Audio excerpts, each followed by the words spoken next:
વાવ તાલુકાના ખેડૂલ ગામના નયન વખતરામભાઈ સામે ઓનલાઈન સટ્ટાનું મોટું નેટવર્ક ચલાવવાનો આક્ષેપ. ₹5 થી 10,000 આપી ગરીબ અને ભોળા યુવાનોના બેંક એકાઉન્ટ ભાડે લેવાતા હોવાનો વીડિયોમાં ખુલાસો. ભાડે લીધેલા ખાતાઓમાં સાયબર ફ્રોડની રકમ ટ્રાન્સફર થતાં અનેક નિર્દોષ યુવાનો જેલના સળિયા પાછળ ધકેલાયા. બ્રહ્મ સમાજના યુવાનોને ટાર્ગેટ કરી ઓનલાઈન આઈડી અને સટ્ટાના રવાડે ચઢાવવામાં આવતા હોવાનો ગંભીર આરોપ. મારી પહોંચ ઉપર સુધી છે, મારું કંઈ બગડશે નહીં રજૂઆત કરવા છતાં નયનભાઈએ આપી ધમકી. માળકા જિલ્લા ભાજપ પંચાયતના સદસ્ય અમીરામભાઈ શંકરભાઈ આસલનું નામ પણ વીડિયોમાં ઉછળ્યું. વિરોધ કરનાર યુવકને સત્તાના જોરે ખોટા કેસમાં ફસાવી દેવાની અમીરામભાઈએ ધમકી આપી હોવાનો આક્ષેપ. જો મને કંઈ પણ થશે તો તેની સંપૂર્ણ જવાબદારી નયનભાઈ અને અમીરામભાઈ આસલની રહેશે. પીડિત યુવક. સમગ્ર મામલે આઈપીએસ, એસપી અને ગૃહમંત્રી હર્ષ સંઘવી કડક કાર્યવાહી કરે તેવી વીડિયો દ્વારા કરાઈ માંગ. જય શ્રી રામ. મારો આજનો આ ખાસ વિડીયો છે નયનભાઈ વખતરામભાઈ, ગામ ખેડૂલ, તાલુકો વાવ, જિલ્લો વાવથરાજ.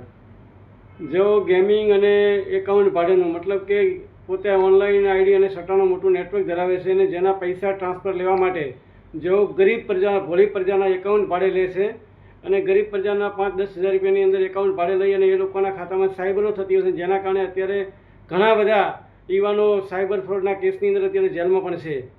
બરાબર છે. એટલે મારી આપ સાહેબશ્રીને, એસપી સાહેબને તેમજ હર્ષભાઈ સંઘવી સાહેબને નર્મા વિનંતી છે કે આ લોકોને પકડી અને જલ્દીથી કાર્યવાહી કરે. અને નયનભાઈને વારંવાર કીધેલું કે નયનભાઈ, તમે આ બ્રહ્મ સમાજના છોકરાઓનો ટાર્ગેટ મત કરો અને આ આઈડીના રવાડે મત ચડાવો અને એકાઉન્ટ ભાડે મત લો.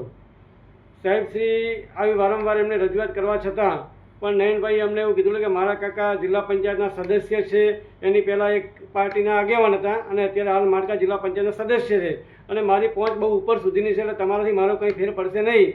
બરાબર છે. એટલે આપશ્રીને, સાહેબશ્રીને હું બે હાથ જોડીને નમ્ર વિનંતી કરું છું કે આવા લોકોને જલ્દીથી પકડી અને આની પૂરતી તપાસ થાય.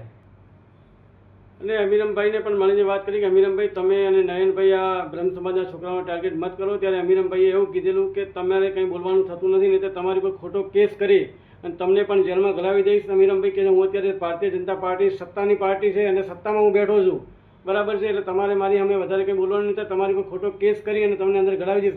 મને પણ સાહેબ અત્યારે ડર છે કે હું આ વિડીયો વાયરલ કરું છું લોકોને જાગૃત કરવા માટે. મારો કોઈ આમાં સ્વાર્થ નથી, છતાં પણ એ લોકો મારી પર ગમે તે કંઈ ખોટું ષડયંત્ર કરશે યા તો મને કોઈ ખોટા કેસમાં ફસાવી નાખશે, એ મને પૂરેપૂરો ડર અને ભય પણ છે. અને મને કંઈ પણ થશે એની સંપૂર્ણ જવાબદારી નયનભાઈ અને અમીરમભાઈ શંકરભાઈ આસલ, ભારતીય જનતા પાર્ટી, માળકા જિલ્લા પંચાયતના સદસ્યની રહેશે.